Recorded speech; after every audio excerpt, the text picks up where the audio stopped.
Picture this, it's 55 hours into the Apollo 13 mission. They're halfway to the moon, and suddenly, an oxygen tank just explodes. Down in Houston at Mission Control, flight controllers are literally watching in horror. I mean, their consoles are filling up with numbers that make absolutely zero sense. Pressure is falling, power is draining. You've got a spacecraft 200,000 miles away, and it is quietly, terrifyingly bleeding out. Welcome to This Explainer. Today, we're going to look at how one man's reaction to that exact crisis forms the absolute ultimate blueprint for surviving something entirely different, the financial markets. So, Gene Kranz, the legendary flight director, completely refuses to let his team just blindly chase the explosion. Instead, he utters these exact words. "Let's work the problem, people. Let's not make things worse by guessing." Now, think about those 8 words for a second. Inside them sits literally the entire education of a professional trader. Because honestly, every successful trader I've ever seen walks this exact same road. And you know what? It always ends right where Kranz began. It doesn't end with some magic forecast or crystal ball. It ends with a problem that just needs to be worked. Okay, let's dive into this. The journey to becoming a consistently profitable trader, it is not about finding some secret indicator. It's really an inevitable maturity evolution, and it happens in 4 distinct stages. First, you start off believing you can predict the market. Second, you realize you can't predict the market. Third, you discover you don't even need to predict the market. And finally, stage 4, you accept that your one and only real job is to just manage whatever the market actually does. Everyone walks this road. And usually you kind of move through it the way a season turns, right? Slowly at first and then all at once. Part 1, the prediction trap.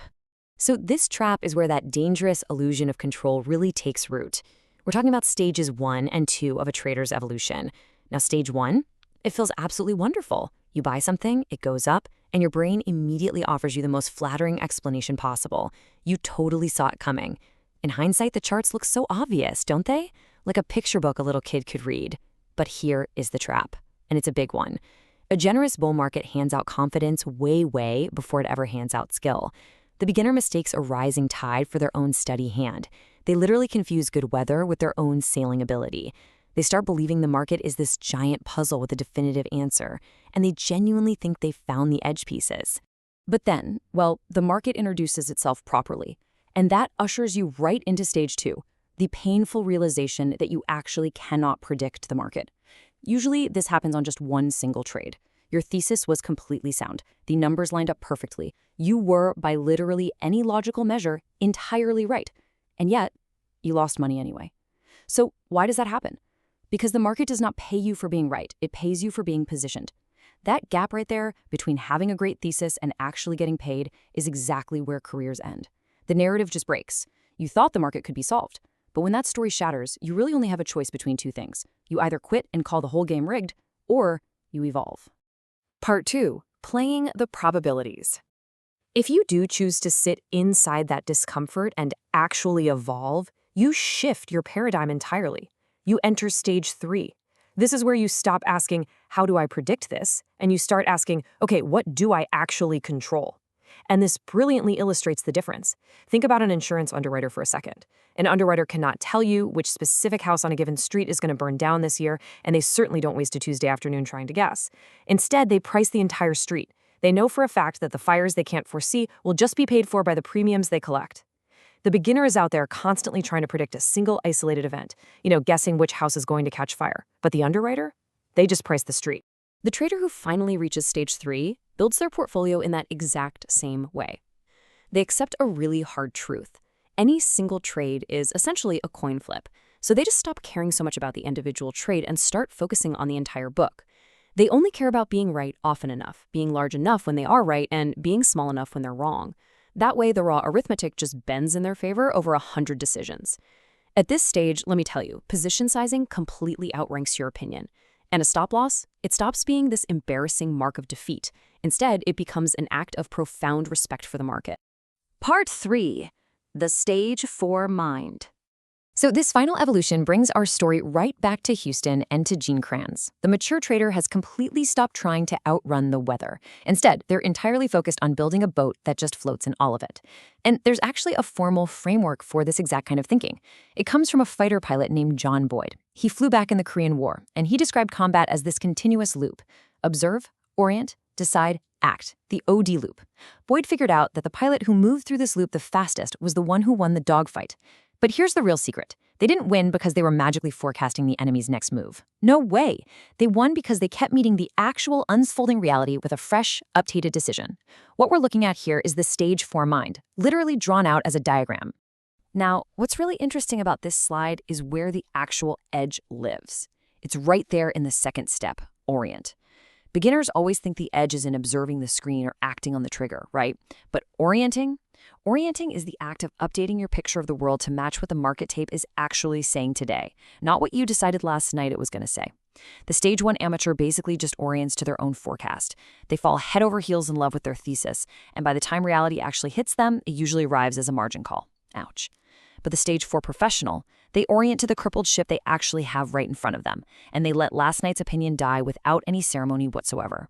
Let me give you a perfect, real-world example of this from late August. We saw two of the absolute heaviest forces in global finance try to bend prices to their will. Over in Washington, the Treasury Secretary pushed this massive $4 billion bond buyback, trying desperately to force yields down. And the result? Well, the 30-year yield hit a 19-year high and essentially just settled right back where it started. Meanwhile, over in Tokyo, extreme inflation was putting serious pressure on the Bank of Japan. The yen swung wildly all week long, bouncing between 158 and 160.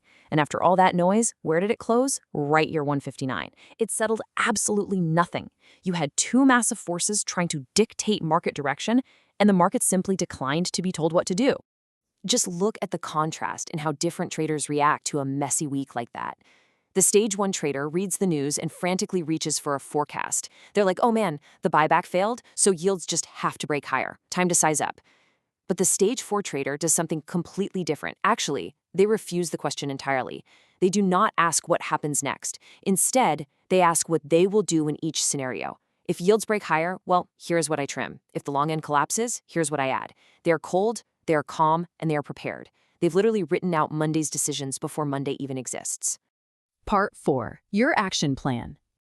I want you to honestly ask yourself right now, which stage are you standing in? Because look, if the central banks of the world cannot dictate the result of the market, your belief that you can, that isn't confidence. It's honestly the most expensive liability you own. So the crucial point is, the fix comes down to this one hard number, 1%. Before you do absolutely anything else, you have got to size every single position so that if you hit a streak of 5 losses in a row, it costs you a bad week rather than a bad year. A lot of professionals cap their total risk on a single trade to just 1% of their account. You have to let that math, not your emotional conviction, dictate how much you buy. Listen, you are going to have a losing streak, that's for sure. The only question is whether you engineered your survival in advance. Let's move to and see how this builds into a complete routine. We call these your Sunday morning survival steps. First up, find your stage.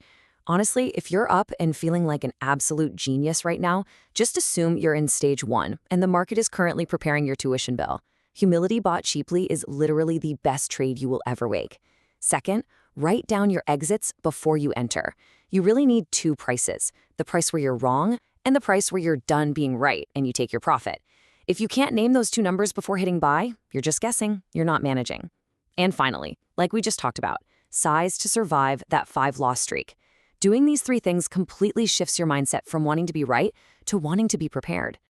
The reality is, the market is always going to have its explosions. They're going to happen somewhere out past your instruments on a random day you definitely didn't choose, and you are absolutely never going to see them coming. But remember, the goal was never to forecast the crisis in the first place. So I want to leave you with this final thought for your own trading journey. When the alarms inevitably go off, are you trying to predict the explosion? Or, like Gene Kranz down in Mission Control, are you simply ready to manage it? Think about that for a while. And hey, start working the problem.